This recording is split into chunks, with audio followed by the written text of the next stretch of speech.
نازنین ناز نکن، در رو کسی باز نکن، نازنین غر نکن، زندگی موزه نکن.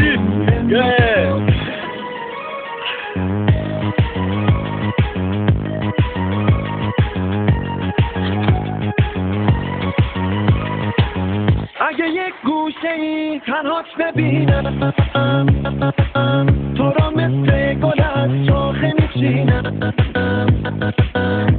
گل شاخه چیده زود میمیره، اما صد تا گل از تو جون میگیره. نازنین ناز نکن، در رو کسی باز نکن، نازنین غر نکن، زندگی موزه نکن، زندگی موزه.